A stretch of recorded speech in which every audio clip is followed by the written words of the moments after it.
Hey everyone, welcome back to another episode of In Her Season.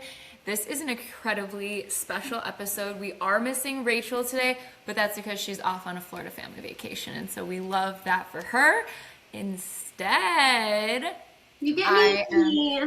I'm joined by one of my really good friends, Grai, who also happens to be the original founder of Oceanic Organics, a brand that I am so obsessed with that I not only buy from, but I did actually join as a co-founder. So Yes. that's the hot news for you all, coming at you big with that in the end of my last episode that went out. And so I went ahead and invited her on so that we can kind of do like a deep dive and also just like chat about all things to clue you guys in on what's going on with the project, what's up with this brand, and what are these like amazing products that I am so obsessed with that I went ahead and partnered up with Grai on to bring them so much more accessible to everybody because it's good stuff. You're gonna want it. I mean, we're a little biased, but I agree. I mean a little, but like there's a reason. Mm-hmm. So the goal is to get into all of that. So a little bit of background though to start. As mentioned, if you don't already know her, this is Grai, one of my best friends that I met during my era of life when I lived out in Florida. The best era.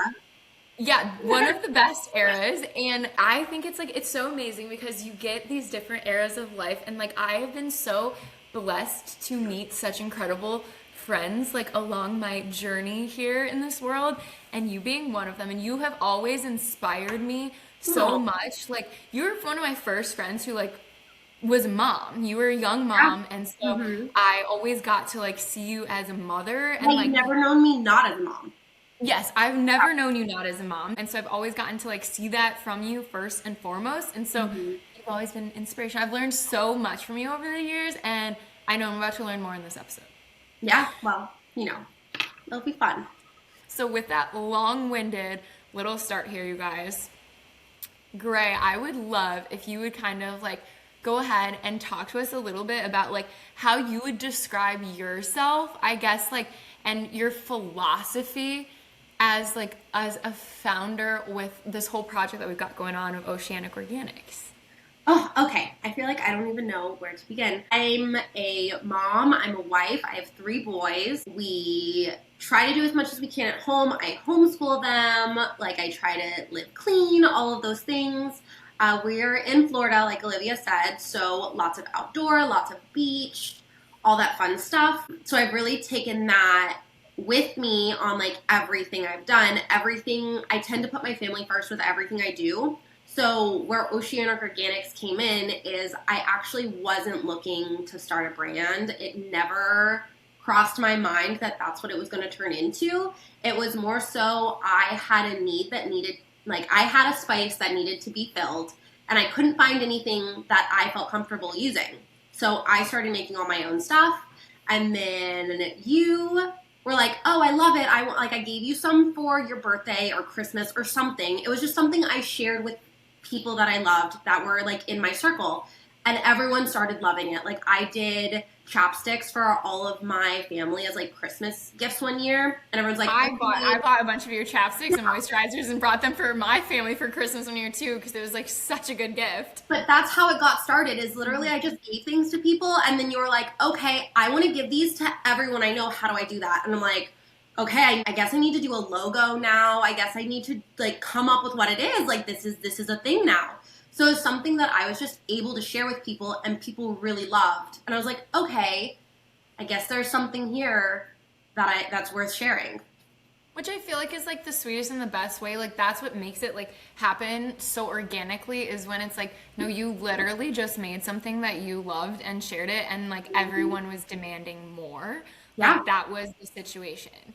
Yeah. So take me back a step, okay? Like I said, you were my first friend who was a mom, and I am in my journey to becoming a mom. So like, was there something like about motherhood that, you feel like awakened something in you that you didn't expect? Or like, do you feel like you always were this way of like, I guess I would call it, no? Yeah, okay, talk me through it. I mean, we were all like, I'm in my 30s. Like there was plenty of like garbage that I would never eat now or like feed my children. Like, it was a different era. It was a different time. Like the 2000s were just like the early 2000s. There was tons of things. So I am, and to be honest with you, sometimes I can feel guilty about it because I feel like my oldest got gypped a little because I was, you know, like you said, I was a young mom. So you do your best with the information you have, but there's certain things like you just don't know what you don't know. So there's certain things that I definitely do differently now than even when he was young. And like you've been around long enough now that I feel like you've even seen the progression of like, okay, like have. Yeah, so it's not, I feel like everyone woke up one day and it was like everyone on the internet was just like a crunchy mom and you're like, where did this all start from? But for me, it was definitely like, it's a journey, little by little. You find things out and you're like, I don't like that. And then the more you know, the more you can change. But like, give me an example. Like, what is one thing that you didn't do with your oldest that you do with your kids now that you know, feel that type of like, dang, like I wish I would have known for him, but you didn't, or you kind of feel that gypped for him? So I'm super strict on food dyes now. I wasn't when I first had Ashton.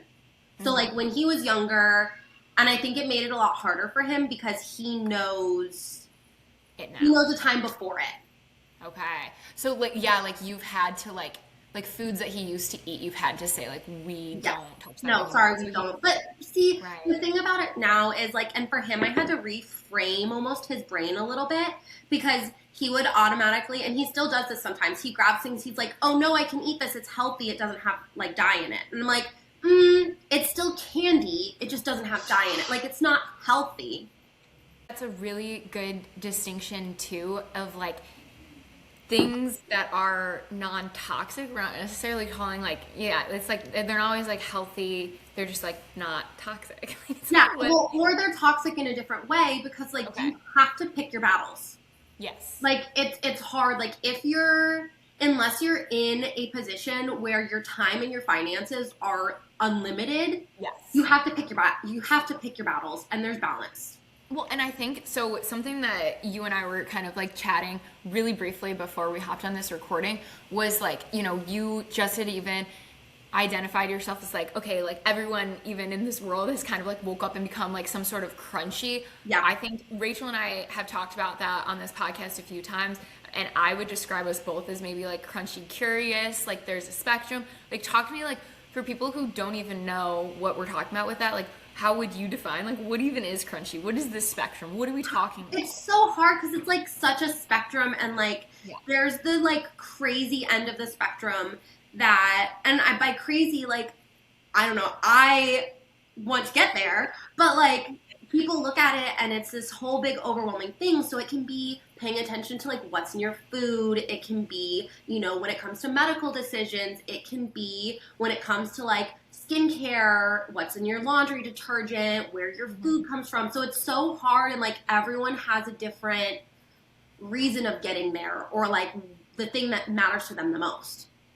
And I think too, like I like how you even mentioned with like laundry detergent in the last episode, y'all, I had mentioned how I've been making my own laundry detergent for over 2 years now, because fragrance is something I keep a lookout for, and then I feel like I've really like detoxed myself from. And so I'm curious with you. I have a question for you with that. Ooh, okay. So when I gave up fragrance, like, and I'm sure you remember this about me, but I used to be like a candle girly. Like there were always candles lit in my house. Like fragrance was everywhere, like all the time. Now I don't. Like I have a 100% like handmade beeswax dipped just with a cotton wick. Like those are my candles with no fragrance. But do you notice that your nose is more sensitive now that you don't use fragrance? Like I can smell my beeswax candle burning. Like I have eucalyptus in my room. I walk in my room, I can smell the plants. Like I'm just way more sensitive to smells now than I used to be. I wonder if that is the case. So I think maybe I have a harder time distinguishing it just because my husband's nose sucks and like doesn't work. So I never know if I just smell things better than him, or if you smell things better in general.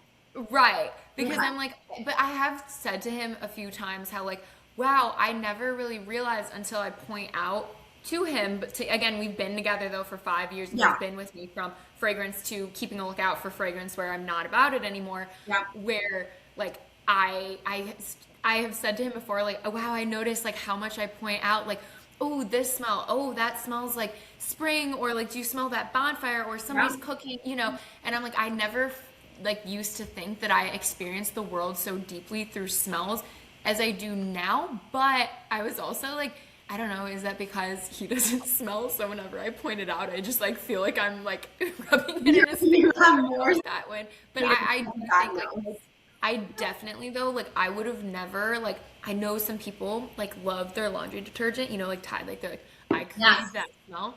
Yes. I don't think I used to have ever smelled it on people, and I never like. And now you do. Now 1000%, I can smell it from like a mile coming, and like I don't know what brand. I know that that's the smell of laundry detergent because it's really apparent to me. Or like, you know, other things like I cannot handle like car fragrance. Oh yeah, yeah. Like, you know, everyone had like the pine trees like hanging up. No, I can't. No, I will be the person in the Uber that's like, we've got to roll the windows down, or like I'm like holding my breath, like counting down the minutes to the next stop because like I'm gonna get a headache by the time we get there. So okay, did you notice? So like my husband, he sometimes not now, but like when we first switched to like fragrance free and all that, he's like, oh, I miss my clothes smelling clean. And I'm like, do they smell dirty? He's like, no, they smell like nothing. And I'm like, so it's not clean. But that's what people ask me about when I say that like I make my own laundry detergent. People ask me, they're like, okay, so like what does it smell like? And nothing. It smells not like. No, and I always worry. I'm like, I don't want them to think that I'm like okay with us just like smelling like bad or anything. I'm like, I don't think we don't smell bad. No, but like I'm like sometimes I will put a ton of like essential oils in there, but I have never found like the amount of essential oils that I can put in that it will actually read on my clothes. I can put in enough that when I open the jar it smells good, like of the laundry stuff that I make it smells good, but like my clothes, yeah, they come out, they don't smell like anything. I think it's the dryer. Because I've noticed since I now line dry all my clothes. They smell better? I feel like the dryer is what kills the essential oil smell. Tea, you guys, we're scientists and we have it all figured out.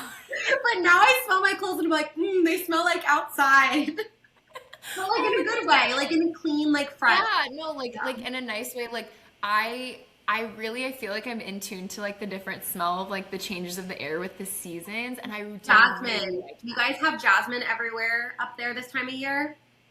I'm not like a botanist. So it's a lot of down here. It's like covered the fences. It's like this white little flower that like covers it, like vines and covers things. It blooms a lot this time of year, and I can like be driving down the road and I'm like, ooh, someone has jasmine. Like that's this time of year. I got like I will just be like, it smells like fresh flowers because I don't know like well enough. And this when is you come visit, we're gonna sniff jasmine so you can know what I'm talking about. I was literally always impressed when I was in Florida. I'm like, God, Floridians know the name of every plant, and I don't. And I don't know that I think that that's just Floridians now. I think that like I just need to learn more on that topic. But this is one of the reasons where I lean on Grai, and she teaches me so many things all of the time like that because again, you know, ingredients and like scents and like all of this stuff, and I absolutely love that, and it's like applied really well to your brand. But like going back to wellness, okay, and on this topic, like where I've like talked about fragrance before, like where like I won't, you know, it's definitely a topic where I know where to bring it up with people, and then some people like it's just not a topic I would talk about. It is something that like I'm interested in my personal life, but I don't try to like put it out there and be like preachy in any type of way. And I know that like the wellness space and talking about things on the crunchy spectrum, as in crunchy meaning, you know, I don't even want to say like against conventional, because it's like, is that conventional even at this point? It's just like, I think crunchy is like experimenting in more low toxicity and getting away from. I think it's going back to our roots in a lot of ways. Maybe that's a better way to say it. But that like talking about the wellness space, I think sometimes can bring up like overwhelm, fear, shame with people who don't have it figured out. Like, how do you talk about it with people, or like approach like, you know, education in a type of way without like making people feel bad? Like, I don't know if you have anything to say. So I feel like the like crunchy or like holistic, sometimes it can feel very judgy. Yes. And like that's not great because everyone, I mean, I'm sure there are the people that was like, no, I was raised by a crunchy mom and I have like, I've just always done that. Like, yes, there's this small portion of people that I'm sure are like that, but that's not most people. Like most people, it's a learning process. So it's typically like that one thing that sticks out to someone and they're like, oh, okay, I didn't know that. I feel like really big for a lot of people was, oh, what was that Netflix documentary about like plastic that came out? I don't remember. So a few years ago, I think it was a few years ago at this point, a documentary came about like how plastics in everything, and like that got a lot of people talking because they just, you don't know what you don't know. And like if we're going health wise, because for me that was my reason for being interested in all this stuff, is Plastic? no, was just like the health. Like if you compare the health of like me now to like, or a 30-year-old now to a 30-year-old 20 years ago, we're like, this generation has so much higher like reproductive health issues. Like infertility is a huge issue in our generation that like wasn't a thing. You look at like cancers, especially like colon cancer, rectal cancer, like a lot of like your digestive cancers have for some reason skyrocketed in people in their 30s, and that's never been a thing before. So everything's connected, and it just it made me wonder and think like, okay, what's changing? Like something's happening, something's changing, and you just try to figure out what you can do about it. And it's hard because we live in this world that everything is quick and fast and convenient. So I think sometimes people feel attacked because they don't take the time to educate themselves, because sometimes ignorance is bliss. It is easier. It's true, and people only have so much capacity. You know, people have like, you know, maybe really intense jobs where like it's like their brain capacity is on those things instead. A lot of parents, like moms specifically, like they care about their kids' health. I do feel like, you know, maybe you went deeper than probably the majority. Would you say like that, you know, documentary, like that understanding is what? No, Dive deeper? because if Like, I'm okay. going to be honest with you, I've never watched it. So what kind of like inspired you? That's just because that's who I am as a person. I go down a rabbit hole really easy, and I get not like overwhelmed, but I like taking in new information. I'm the kind of person that you don't ever know enough. So for me, I'm very much so a all or nothing kind of person. It's just like my personality. That's how just I've been with everything. So for me, it was like, oh, I learned one thing, and then that led to another thing. And then once you know that, like you can't unknow what you know. And I've always been an overly ambitious person, I guess I'll call it, or I just have like 800 projects all at once. And I'm the kind of person that I will be like, oh, I don't like what's in this chapstick. Don't worry, I'll make my own. And then I just do it because that's just me. Do you have like what's been like a guiding philosophy for like ingredients that you choose when it comes to making products your own? Like what are your standards like that you don't like in some of these products that you've seen that drive you to make your own? I'm not willing to sacrifice my health or the health of my kids for something easier most of the time. I mean, I drove through Chick-fil-A last week. Like there's your balance. But it's most of the time, like if I can find something that I feel more comfortable with, then I'm going to do it. Mm-hmm. Where do you like start then with, okay, somebody here who maybe is listening who's never really paid attention to reading ingredient labels, you know, or maybe they have when it comes to food and they knew that as like something that's stand out or becoming like common practice. But when it comes to the ingredients you put on your skin, your lip care, your moisturizer, like where do you start with like helping them kind of understand what to look out for? See, and it's so hard because I don't think people realize how different like Food and Drug Administration is when it comes to what's in our food, which personally I don't like their standards anyways. But then you take that and you talk about like what's in our makeup, what's in our skincare, what's in our hair. The standards are like on the floor. Like they're the things they allow companies to put in our skincare and with no warnings to what it actually is. And looking at, unfortunately, I don't know if you feel this way. I feel like a lot of people feel this way. Reading ingredients is overwhelming.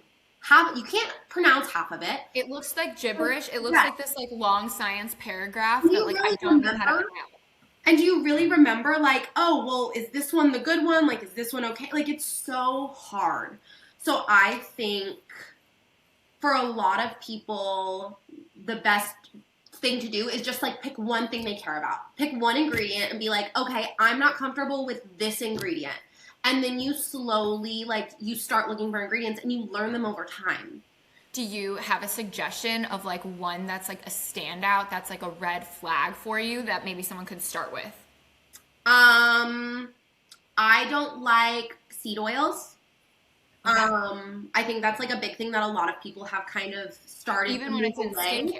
Yes. But I don't think people realize that there's so many fillers and seed oils in skincare.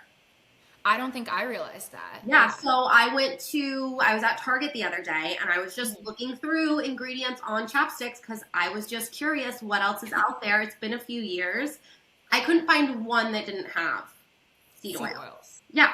Wow. Which is crazy because you shouldn't have to shop online to find better options. You should be able to be like, oh no, I forgot my chapstick at home. I need one. I'll just grab one while I'm at the store. And like that's and I think that this is like a funny thing. So like you guys, I've got to fill you in on this. Obviously, we've mentioned already how Grai lives in Florida. Yes. Your girl here from Chicago. So I told Grai, like, even when it comes to her lip balms and moisturizer, like they literally save me when it's winter, and she doesn't even know what is winter. No, and so like the tough thing, and I think a complaint that a lot of people have when it comes to lip balms, chapsticks, all the jazz through millennia is like, I think so many people are like in on that there's some sort of like conspiracy theory of like I put on chapstick and it makes my lips drier. No, like there is. Yeah, because it's real, right? Yes, there's ingredients in your like standard lip balms that make you like addicted. It's like MSGs in like Asian food. They put MSGs in a lot of food because it makes you want to eat more. Like it tastes good, but it's also addicting. It's so good. It's delicious, but it's addicting. They do that in chapstick, so they make you dependent on like, oh, I put this on, my lips aren't just now soft. I have to put it on again. I always think I thought that it had to do with like oral fixation. Like, you know how people who like smoke cigarettes, like you have to like go to a lollipop or something because you need some kind of oral fixation in your mouth. I've even heard that with like bubbly water. You just get used to it and then you want it. So I always thought that's what it was about chapstick, not that they're actually chemically addicting you to this product, because I think so many people know someone in their life who like would identify as addicted to chapstick. Yes. You were one of them. Yeah. Oh yeah. I didn't like leave. Okay, I still don't leave the house without my chapstick, but the difference is I don't feel like there's that constant, like right now I'm not wearing anything on my lips. I put chapstick on before I went to the gym this morning. It's 3:00. I put chapstick on at 9:30 this morning, and I haven't put any on like since. And I'll probably put it on again maybe sometime today and then like before I go to sleep.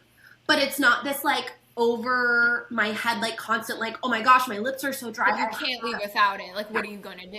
Yes. Like, because then you have to stop in Walgreens and buy a new one. Right.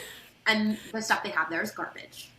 Okay, and also hot tip here for like anyone who does like running or like going to the gym, because when I was marathon training, for some reason I really noticed if I like had like fresh lips before I'd start running, I just could last longer. I think you feel more tired if your like lips are chapped. I think it's something about it being so apparent with your breath and on your face. I have a theory.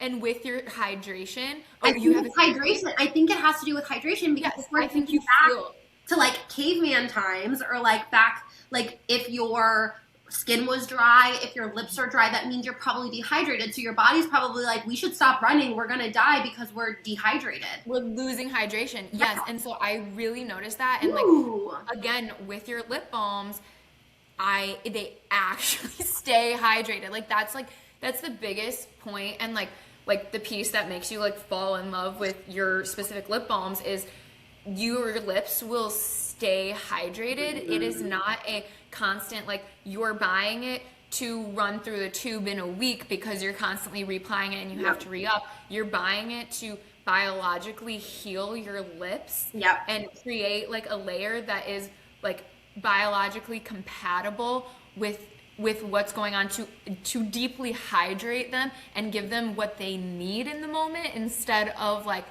here, we're going to slap a Band-Aid on it and then it's going to like dry out and suck you up of your hydration because it's chemicals. And then you need more.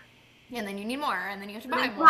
And buy more, and yeah. This is the cycle we live in. We know we're a consumerist society, but like we're disrupting that in what you're doing, truly.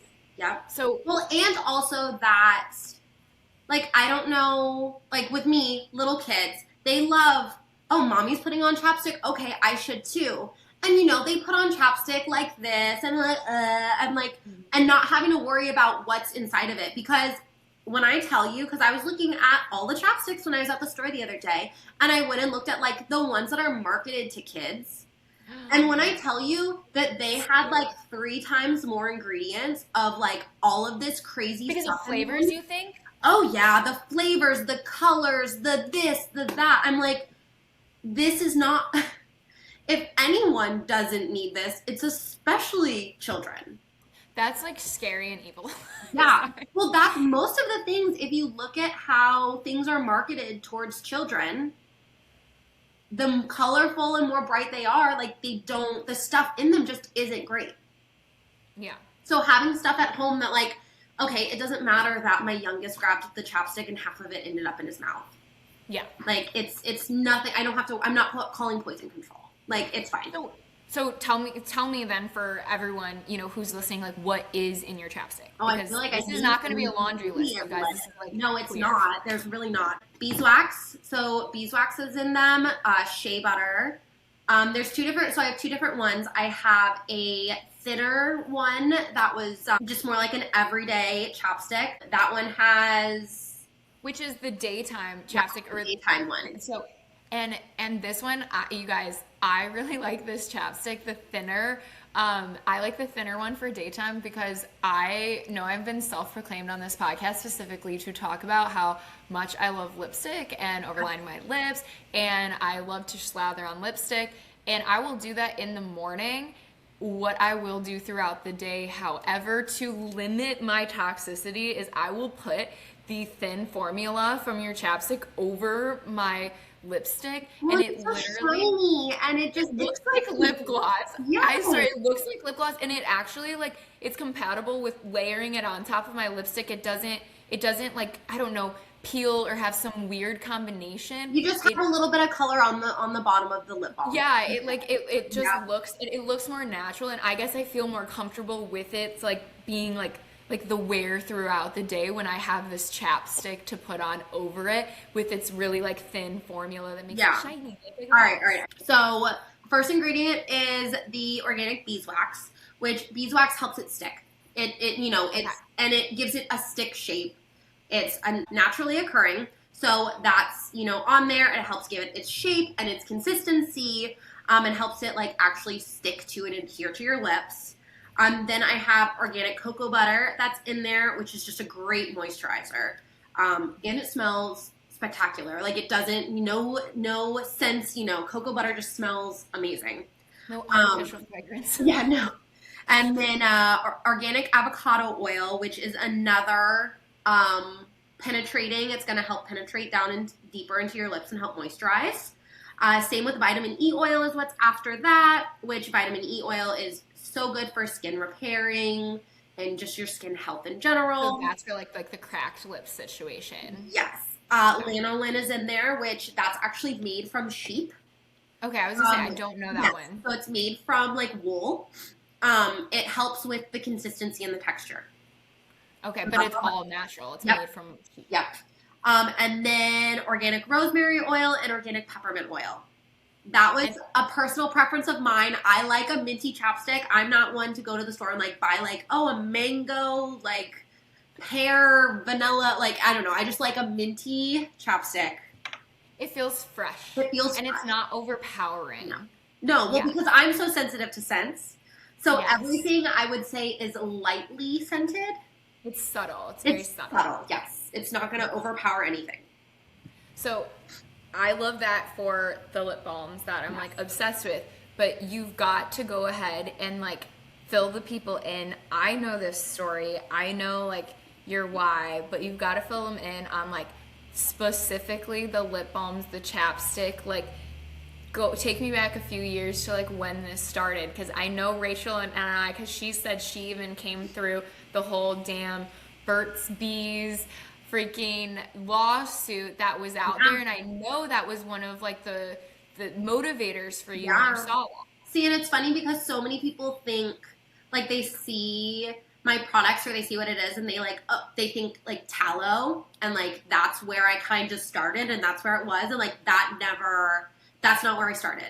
I started with the lip balm because I was like a Burt's Bees person. I switched. I originally like in high school and all through high school, I always got like chapstick brand chapstick. Like that was what I used. And then I was like, okay, I need to be I had the pink one, the healthier. cherry. I was the cherry. No, I had the mint one, you know. Mint, there you go. Yep. But like I was like, okay, I'm gonna be more healthy. So I was a original Burt's Bees. Like that's what I bought all the time. That's like what I use constantly. I think that brand like greenwashes. Like you hear Burt's Bees for some reason, you think it's natural because it's Because bees. everyone greenwashes. Everyone like even like you go to the store and like everything's greenwashed. It's crazy. And that's what's so sad is like it's you guys, it's Burt's Bees. Like I swear we all switched from chapstick to Burt's Bees thinking that we were being like good and healthy, and then we all got so disappointed when this came out. Yeah, so they had a whole lawsuit of like different like carcinogens and forever chemicals and like all this stuff that were being found in their chapsticks, and I was like, forever just sounds like a long time when we're talking about chemicals. Like, I'm just gonna figure it out. And like I was the person that was hooked to chapstick, so I was like, it's not a matter of like, oh, I'll just stop using chapstick. Like I have to find something that I feel comfortable using. You need an alternative. You know, I got on Google, and it's hard because I am hesitant sometimes with information and like if I trust it or if I like it. So there was a lot of things that I really had to like deep dive in and trust like my intuition on what I deemed safe for me and my family. And that's where my lip balm was born, and that's like the staple thing that I made. That was the starting point.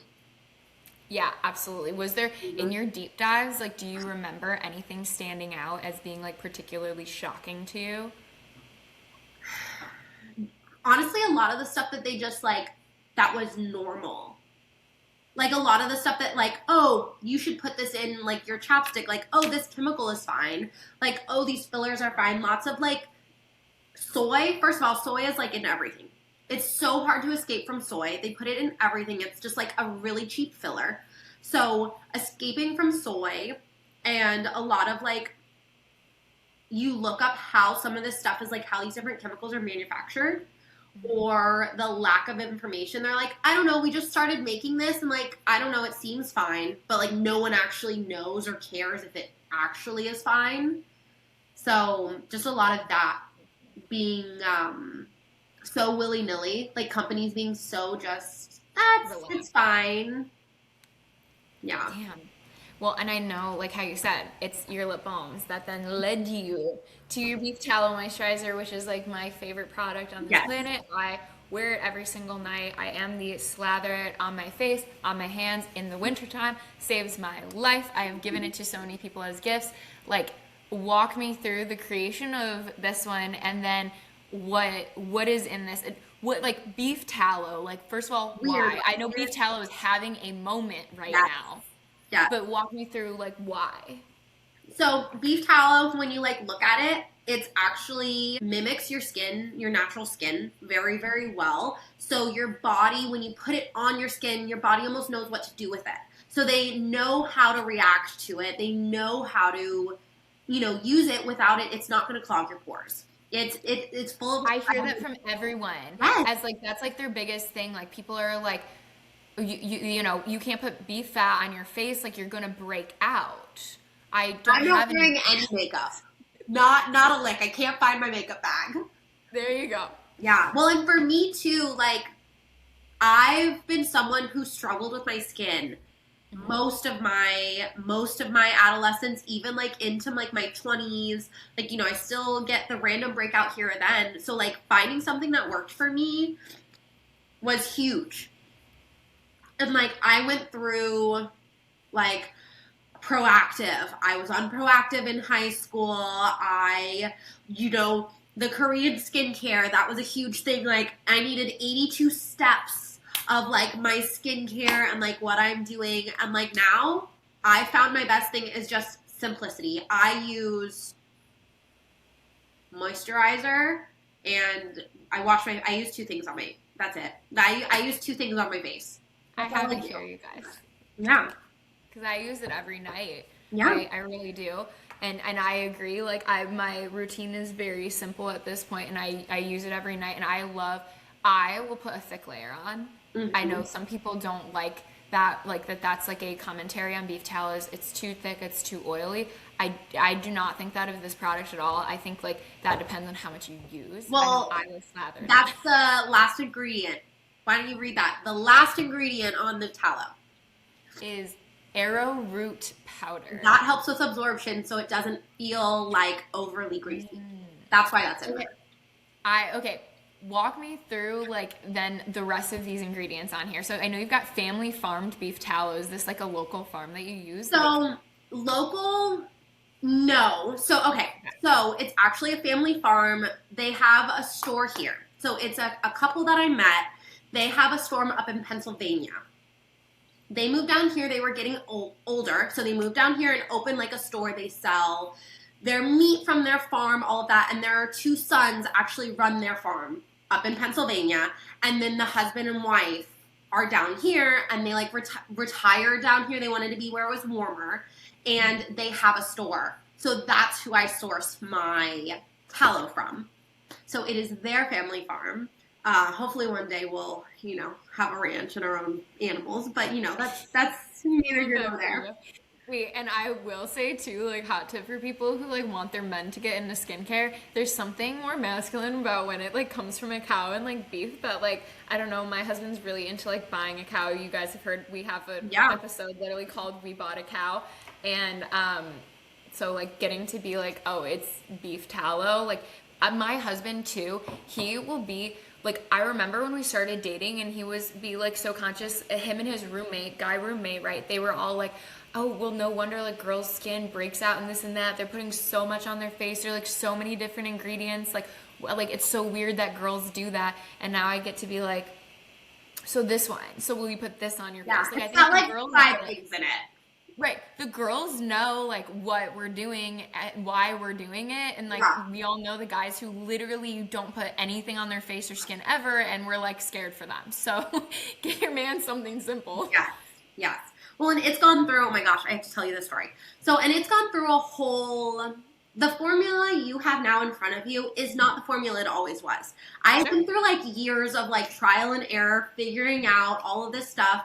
I had been making it probably a good year before I sent it to you to try it.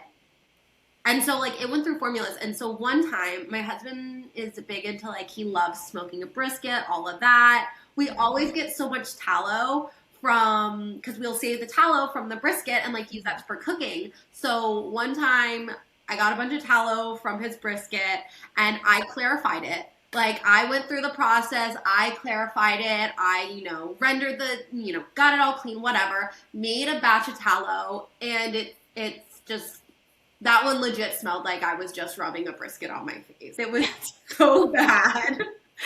It was so bad. Hilarious. Yeah. Okay, wait, so tell me the rest of these ingredients, Okay. like walk me through the whys of them, and I know you said beef tallow because it is like naturally absorbed, your skin knows what to do with it. Oh, and it's full of vitamin A, vitamin E, vitamin K.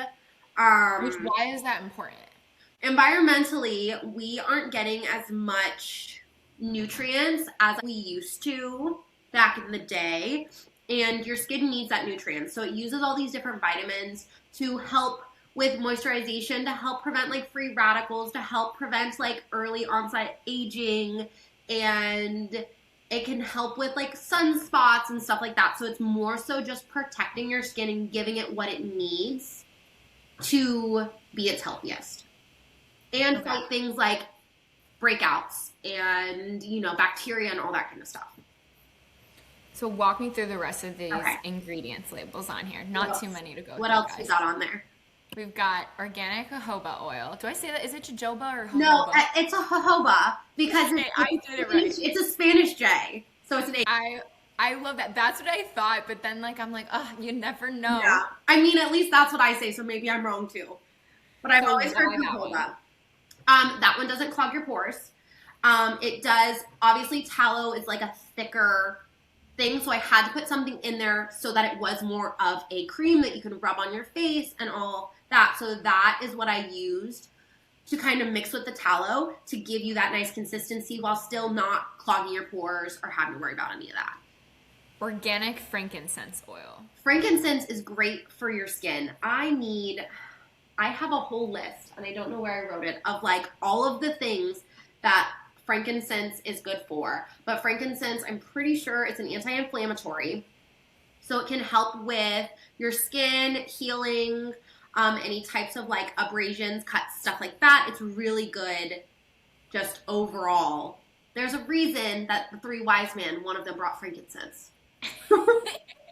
Well, I feel like I've seen too frankincense being in a lot of those like ancestral recipes for like, okay, the oil that's going to be anti-aging or that's going to make you like look a young powerhouse of an oil. Right. Like it has so many benefits. And then organic rosemary oil. Rosemary is another really great one for antibacterial and stuff like that. Like when I made this, like you have to go, I made it for me, I made it for my family. I always had issues with breaking out. I always had issues with like, I would get like acne scarring and I would get like sunspots and that kind of stuff. So this was very much geared towards things I struggled with. And the big things I was looking for was like antibacterial, things that were going to help me not break out and things that were going to keep my skin like moisturized and plumped because I was getting older. So things that are going to help with aging and things that are going to help with those appearance of fine lines and wrinkles and all of that.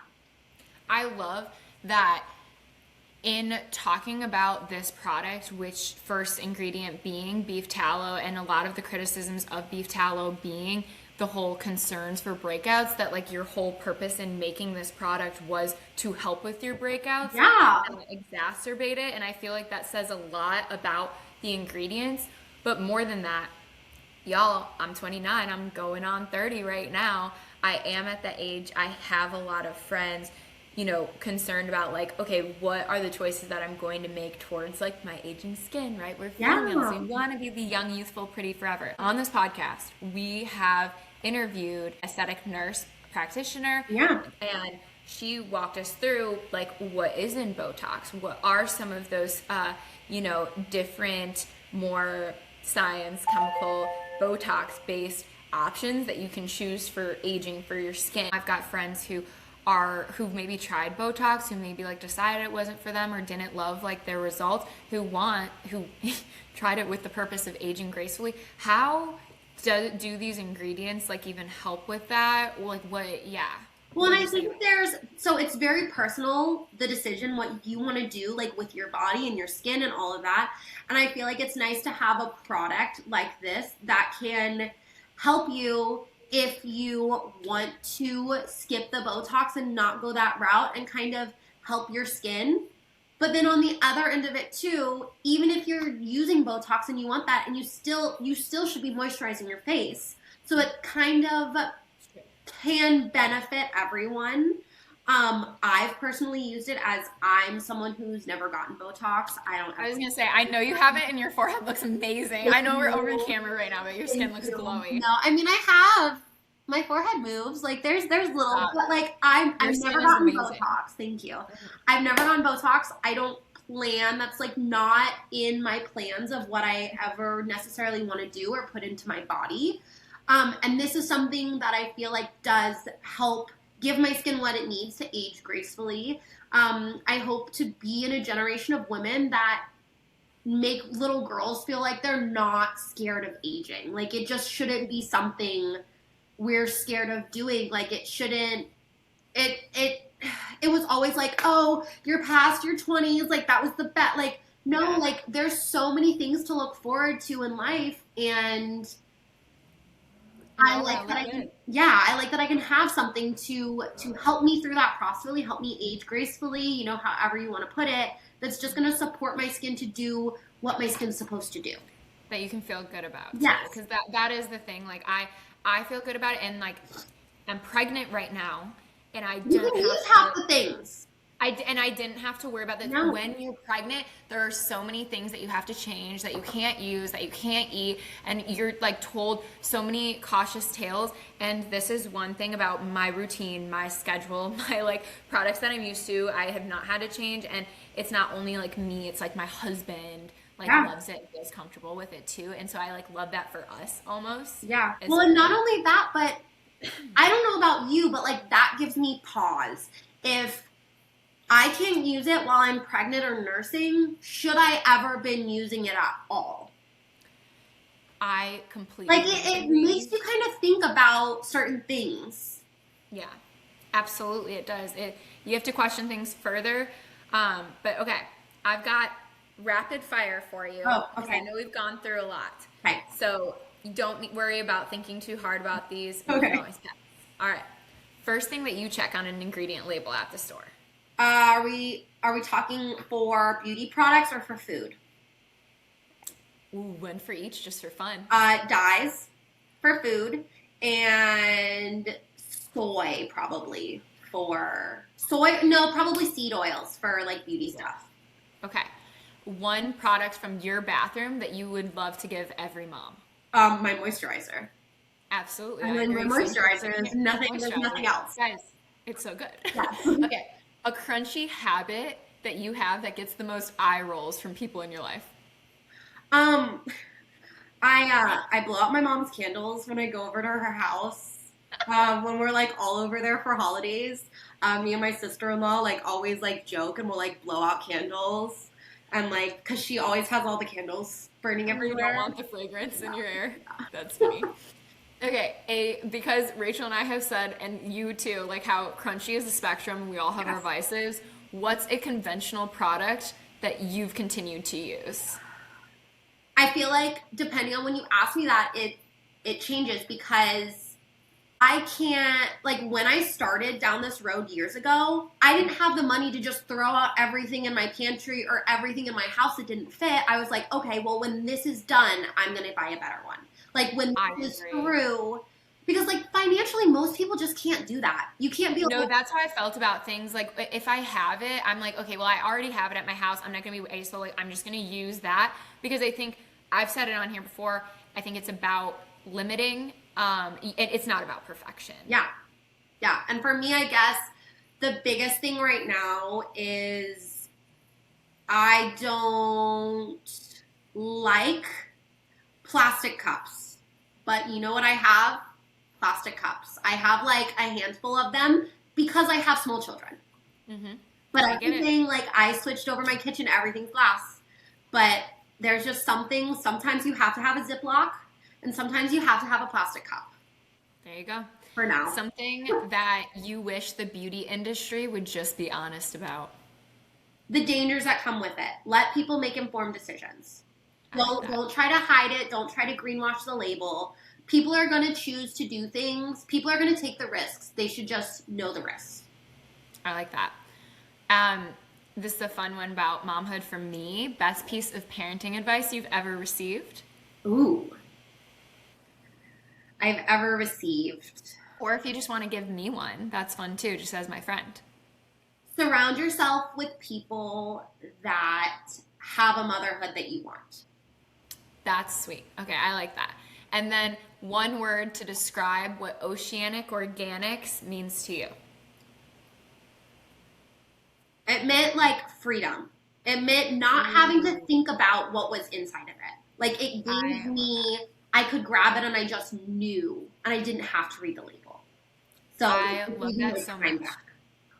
You guys, with all that being said, thank you so much to Grai for joining me here and for being on my podcast, and also for walking us through what I think is like super important, or like something like I have loved learning about. I have loved these products, and you guys can find them all, shop the line at oceanicorganics.co. I'm going to link it everywhere to make it really available and easy for you guys to find, because like I said, it's been an awesome gift to receive, a gift to give, and like staple in my bathroom. More big things coming in the future. We have plans of expansion and more wonderful things for you guys. Yes, and we appreciate all of your guys' support and time hanging out with me and Grai here, chatting about one of our favorite topics. So love you guys. Bye. Bye.